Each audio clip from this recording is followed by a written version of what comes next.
So there was an article that came out from the Washington Post, and they decided to give credit to Elizabeth Warren for something that Bernie Sanders did. I mean, honestly, that's not too surprising, especially since it's coming from the Washington Post. But the whole kind of concept and existence of Elizabeth Warren constantly taking Bernie Sanders' position and pretending it's hers is a common phenomena that a lot of Bernie Sanders, including myself, have noticed. And I've covered it. I've covered multiple times how Elizabeth Warren has been, abandoning progressive values while pretending that she supports them, especially when it comes to the issue of Medicare for all, student loan debt. She's doing everything she's doing is like a half measure, or she's just not doing it at all. And while Bernie Sanders is going the full length, going the all, he's going all the way. He's taking the football into the end zone. He wants to take the football into the end zone and solve all of our issues fully and up to the point of getting, of fixing them, because people are suffering so badly. And Elizabeth Warren is pretty much doing half or 75% of that, essentially, which is not even close to as good enough. Good enough would be like 95%, So the title of this article is from the Washington Post is Sanders proposes sweeping wealth tax, an idea highlighted by Warren, so Elizabeth Warren. And the article is from Sean Sullivan and Jeff Stein. So as many people know, Washington Post is owned by Jeff Bezos. Bernie Sanders called out Jeff Bezos for not paying his Amazon employees, because obviously Bezos owns Amazon, not paying his Amazon employees a decent wage, and he finally got him to pay Amazon employees $15 an hour. So it's not surprising that the Washington Post reporters and so-called journalists come out here and smear him. There's this other person, Jennifer Rubin, who constantly smears Bernie Sanders too. So he's got tons of people there that are just hate him, and they especially hate the fact that he called out the Washington Post as he did a few weeks ago or a month ago. He was at one of his rallies and he said, the Washington Post, owned by Jeff Bezos, likes to come after me a lot. And the whole fucking media just lost their fucking mind, as they usually do, about anything Bernie Sanders said. So in this case, this is not a surprising move, but it's also ridiculous how they're trying to give Bernie Sanders credit for something that Warren did. And I'm going to show you exactly why that's complete bullshit. But let's read the article here first, and then we'll discuss it as we go along. Senator Bernie Sanders proposed a tax on the wealthiest Americans on Tuesday as a way to help underwrite his slate of ambitious and costly policies, offering his own version of an idea one of his toughest rivals has campaigned on aggressively and pushing it further. The Democratic presidential candidate and an independent from Vermont offered his blueprint after Senator Elizabeth Warren, who has surged in the polls, made a wealth tax one of her signature ideas. Her crowds regularly chant 2 cents at her rallies when she brings up the idea, a reference to how much the wealthy would have to pay on the dollar. Sanders' proposed wealth tax is more aggressive than Warren's and would raise more money. Warren's plan calls for levying a 2% tax on wealth above $50 million, as well as a 3% tax on wealth above $1 billion. The relatively high threshold has helped Warren fend off critics that large farms could be exposed to the tax.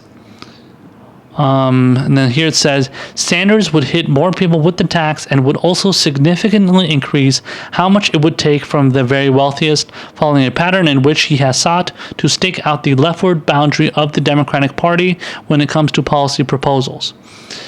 Sanders' plan introduces a new 1% wealth tax on those earning over $32 million, and then increases that rate in steps until it reaches 8% for those with more than $10 billion. So I wanted to stop right there and say I don't think that's good enough. I don't think Bernie Sanders wanting to put a 1% tax on people over $32 million and then an 8% tax on $10 billion is not enough. That is not good enough. I am on the record as saying, and I said this before, I am on the record saying that Bernie Sanders needs to, he should be proposing at least a 1% or 2% tax, And in an effort to one-up Elizabeth Warren and truly show that he's a progressive, he needs to put a 1 or 2% tax on people making 10 million and above. 10 million, not 32 million. That's just not enough. And he wants to do 8%, which is good, but 8% over 10 billion? She's doing 3% over 3% over 1 billion, and then 2% over 50 million. Honestly, both of their plans suck. Both Bernie and Elizabeth Warren's plans are not good.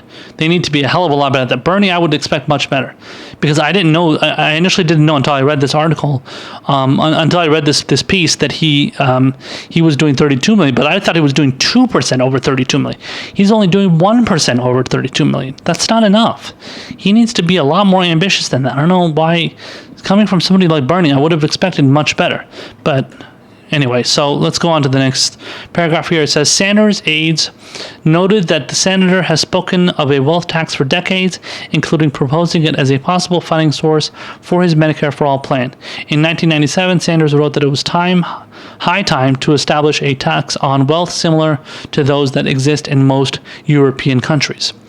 However, there is no guarantee that Warren or Sanders, if elected, could push such a far-reaching new tax through Congress. When it comes to wealth taxes, the impact on the nation's biggest fortunes would be profound. Bill Gates estimated to have 107 billion in wealth. Would, under Sanders' plan, pay at least an additional $8 billion annually to the federal government. Sanders' campaign says the wealth of billionaires overall would be halved under his proposal. The biggest difference with Warren's plan is that Sanders' would more directly target the fortunes of billionaires and multi-billionaires. Zuckman noted on Twitter that Sanders' plan would make it much harder to remain a multi-billionaire durably. But he said that if Sanders' tax had been enacted in the 1980s, billionaires' share of the national wealth would still have increased. That means Sanders' plan would stop short of a maximum income plan, favored by some on the left, although Sanders has come out in favor of that as a long-term goal, telling the New York Times, "I don't think that billionaires should exist." That position follows months of debates in left-leaning circles over whether Democrats should push taxes high enough to eliminate all billion-dollar fortunes, an idea championed, for example, by an aide to first-term Representative Alexandria Ocasio-Cortez. So that's, I mean, again, I like that Bernie. I like that Bernie's. He introduced a plan. That's good. I like that it's obviously, wanting to tax people that, so at a lower number, 32 million instead of her 50 million. But he needs, it shouldn't be 1%. It should be 2%. And that's the moderate position. The progressive position, in my opinion, he should be going as low as 10 million. Because if you think, and that's not saying everybody, that's not even saying the people that make $10 million, everything that you make above 10 million is going to be taken away. It's only 2% or 1%. It's a tiny percentage. And that, I think that would have still been good. So that means the first $9.99 million you make, you're not going to be taxed on it. So you're not going to be taxed for that first 9.99 million. And once you hit 10 million, then you get taxed at a higher rate. And it's a tax hike of, in this case, 1% or however much it is. But obviously, like I said, Bernie's not doing 10 million, he's doing 32 million. And then he wants to do above 10 billion, he wants to do 8%, which is decent, but that number, again, is too high. Like, that should be 1 billion. You know what I'm saying? 8% above 1 billion, while Warren's is 3% above 1 billion. So again, both their plans suck. I think, honestly, his sucks almost as much as hers does, because, like I said, he's lowering the tax that he wants to do on the first 32 million is fine, but after that, he wants to tax 1%. She wants to tax 2% after the first 50 million. And then after the first 1 billion, she wants to tax 3%. After the first 10 billion, he wants to tax 8%. So that's just not good enough, man. I'm not in favor of something like that. He needs to go a hell of a lot further than that. 10 million is just, I'm just throwing out a number, but I think that would be a good way to start. And knowing Bernie, knowing progressives, you need to shoot for the stars in these situations. You shouldn't be shooting for low hanging fruit, And honestly, I think that's what he's doing here. But that's not the main issue I want to talk about. I just wanted to put that out there so people know my position on what I think the wealth tax should be. I'm glad that Bernie is doing it. I'm glad to some extent that Elizabeth Warren is doing it, because at least she's showing that she cares about going after the super bitch. But obviously, their plans could be better. But when it comes to this whole idea that Elizabeth Warren, proposed a wealth tax first, and Bernie Sanders is just, following her lead or copying her or something, that's bullshit. How do I know that? I know that because of this. So if you guys are just listening, on the screen, it says, this is an article. This is an article from sanders.senate.gov. So this is Bernie Sanders' official Senate page, government website but for Bernie Sanders specifically. It says Sanders proposes a wealth tax, and then Piketty, and then there's a semicolon that says Piketty and Reich applaud. So referring to two economists who praise Bernie Sanders' wealth tax. He proposed this wealth tax. This article is from September 6th of 2014. So more than 5 years ago, Bernie Sanders introduced a wealth tax in the Senate. See, this is the smart thing about Bernie. He proposes this legislation in the Senate so that when he's running for president like he is now, just like he did same thing in 2016, he can say, oh, look, I proposed this legislation in the Senate, so I was, way ahead of the 8 ball, I wasn't behind the 8 ball, I was way ahead of the 8 ball, and I put out these policies as legislation, and whatever, they were supported by this person or not supported by that person, referring to like the different other politicians that supported. Did Elizabeth Warren support this? Because she was in the Senate at the time. She came into the Senate in 2012. Was she in the Senate? I'm sorry. Did she support this when she was in the Senate? If she did, she would have put that out there. They would have mentioned that in the article, to which they did not mention. So as far as I know, Elizabeth Warren did not support a wealth tax back then. She did not support a wealth tax up until recently. And Bernie Sanders has been supporting this all along. So I just want to get into a little bit of the details from this sanders.senate.gov article about the wealth tax. It says, with the wealth gap in the United States growing and greater already than in any other major country, Senator Bernie Sanders on Saturday called for a progressive estate tax on multimillionaires and billionaires. Quoting him, it says, a nation will not survive morally or economically when so few have so much while so many have so little. We need a tax system which asks the billionaire class to pay its fair share of taxes and which reduces the obscene degree of wealth inequality in America, Sanders said in a speech to the Vermont AFL-CIO annual convention in South Burlington, Vermont. The growing wealth gap in the U.S. is worse now than at any time since 1928, the year before the Great Depression began. The top 1% of Americans own more wealth than the bottom 90%. The richest 400 Americans have amassed more than $2 trillion in wealth, a sum greater than all of the assets of the bottom 150 million Americans combined. That's nearly half of Americans. One family, the Waltons of Walmart fame, owns more wealth than the bottom 40% of Americans. Wow, I think it's even higher. I think it might be even a 45% from something I read earlier. And then it continues on here. It says, while the rich are becoming richer, more Americans live in poverty today than at any time in our nation's history. Half of all Americans have less than $10,000 in savings. We have the highest rate of childhood poverty, 22%, than any other major country. Sanders said the fairest way to reduce wealth inequality, lower the $17 trillion national debt, and pay for investments in infrastructure, education, and other neglected national priorities would be to enact a progressive estate tax on the wealthiest Americans, the top 0.25%. And the last paragraph here says, under his proposal, 99.75% of Americans would not pay a penny more in estate taxes. For those who would pay more, the tax on estates valued from $3.5 million to $10 million would be 40%. There would be a 50% tax on estates worth $10 million to $50 million dollars, and a 55% tax levy on estates worth more than $50 million.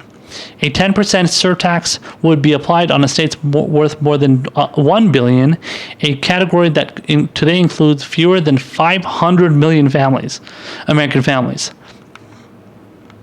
The bill also would close estate tax loopholes that have allowed the wealthy to avoid an estimated $100 billion since 2000 on all estates. The first 3.5 million for individuals and 7 million for couples would be exempt from federal taxes. So Bernie Sanders has been on top of this issue. He has been pushing for these things from pretty much from the get-go. From the very get-go he got into Congress, he's been talking about all different kinds of issues. You guys can go on YouTube, or even go on C-SPAN if you want to find more. Go on YouTube or C-SPAN and find all the different speeches that Bernie Sanders, I don't know, millions, but mostly hundreds or maybe a thousand speeches where Bernie Sanders has given on either the floor of the Congress or on the floor of the Senate, where he has gone after millionaires and billionaires. He's gone after the military-industrial complex. He's gone after money in politics, the corrupt system, Citizens United, McCutcheon versus the McCutcheon ruling, which furthered the existence of money in politics, all this different stuff. He has gone after the elite in this country for screwing over regular people, and the elites hate him for it, and he welcomes their hatred. He is definitely hated much more than Elizabeth Warren is. I'll get into a segment about that later on today's show, but he's definitely hated a hell of a lot more. The only difference is that people don't think he can become president, so they've got another thing coming if they're not expecting him to win this primary. They mostly think it's either going to be Elizabeth Warren or Joe Biden. So, but yeah, Bernie Sanders has always been on top of this stuff. He's always nailed all the corrupt, millionaires and billionaires that are screwing over regular people while everybody else fucking suffers. And people can't question his commitment to this because he's clear. He is clear that he has been on top of it, and he's going to continue to be on top of it if and when he becomes president. And the people that smear him, they only smear him for the fact that he is angry and he's upset. He's upset and he yells a lot. If you are not as angry as Bernie Sanders is, as somebody like I am, doing this show and talk about these issues, if you're not getting angry about the way people are treated in this country, and you are one of those kind of people, you don't truly understand what is going on in this system, in this political system, and how much the Democratic Party and the Republican Party together are screwing you over, And if you don't realize that, you're just a hopeless sycophant that just loves your party. So Republican Party, Democratic Party, whatever. You're part of that corrupt two-party system. You can't get out of it. You're either team blue or team red, team Democrat or team Republican, team whatever, liberal or team conservative, and that's all you care about. You just care about playing for a team and cheering for a team like it's a fucking football game. And if you could, you would go and get a jersey, a blue jersey and then a red jersey, and just fight against each other. Cheer against each other or cheer for your team against the other team. That's what you would do, because that's people that are not up to par or up to date on the policies that truly exist in this country, and the policies that are screwing over people in this country, and the fact that politicians that they claim to support are pushing these policies. The fact that exists and that's happening, that should anger you to no end. That should get under your skin. That should piss you off. That should make you want to yell and scream like crazy, because obviously nobody's listening. If we're gonna say everything in a low voice, like, oh, we have to be really nice, and we have to speak very nicely to everybody. We have to be polite, and we can't yell and scream too much because we don't want to offend anybody. That's not how it works. That's not how I operate. That's not how other progressives operate. We're mad as hell, and we're not going to take it anymore. We're the same, we're the same as any other person out there that is that is homeless, homeless, living on the street, living paycheck to paycheck. Those people don't have a voice. I have a voice. I'm on camera. I post these, videos on YouTube. I post the audio on Podbean.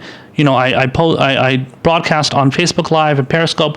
I have this. I'm lucky to have this at the moment, very small outlet, but I'm trying to use it as best as possible to speak on behalf of the progressive movement and behalf of the people that are suffering.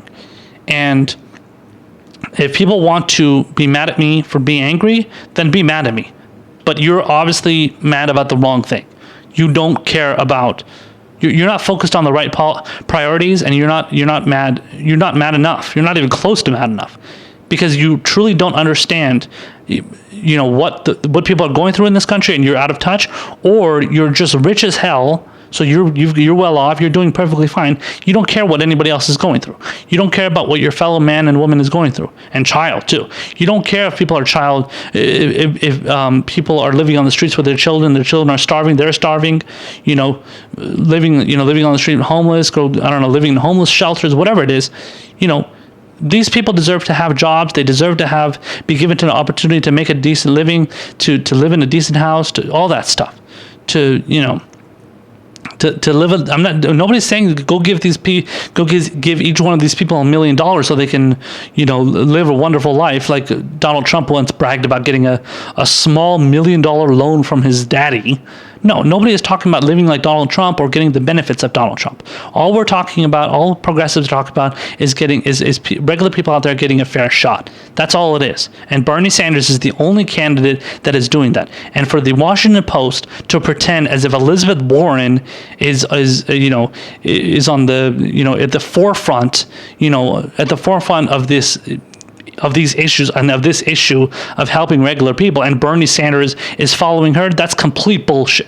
Do not believe that. Do not fall for that. That is a complete and utter lie, and it's a myth. And the media wants to keep trying to undercut Bernie Sanders, keep trying to pretend as if he's the one who's following everybody, when everybody is riding his coattails, pretending that they support Medicare for all, claiming they support Medicare for all when they don't, trying to call their policies Medicare for all when they're not, pushing for healthcare, lame healthcare reform ideas that aren't even remotely close to what he wants to do, and thinking that it's going to solve our problems. No. What Bernie Sanders is pushing for, whether it's regarding Medicare for all, whether it's student loan debt, ending the wars, taking money out of politics, not relying on corporate donors, Bernie Sanders is the only one doing that. Nobody else is doing that. And that is the reality, and that is the truth. So if you think that Elizabeth Warren is better because she uses fancy, nice slogans and flowery rhetoric, just like Hillary Clinton, you're going to be in for a big surprise, if she becomes president and ends up not doing any of those things. Because it's going to be the same thing as Barack Obama did, where he talked about the hope and change, and he ended up giving loose change and no hope, essentially. And then leaving the presidency rich and famous, and all the pro-Obama sycophants loving him, while the rest of the country is still living in a shithole, in different parts of the country suffering, whether they're suffering lack of clean water like they are in Flint, Michigan, or they're, living on the streets in Los Angeles and San Francisco and New York, big cities, dying from gun violence in all these big cities, whether it's Chicago, whether it's, New York, all this stuff. People don't do, Los Angeles, people don't do anything to fix these problems. These politicians that claim to care so much about fixing this country, they don't truly want to fix these problems. They just say they want to. Bernie Sanders is the person that's going to be fixing this problem. And if you don't believe that, then you are living in another world, and you're stuck listening to MSNBC and CNN all day, along with your friends on the right wing listening to Fox News. You're just stuck in that mainstream media bubble, and you're not coming out into the real world where everybody is actually wanting to solve real solutions, along with Bernie Sanders and other progressives in the progressive and leftist community.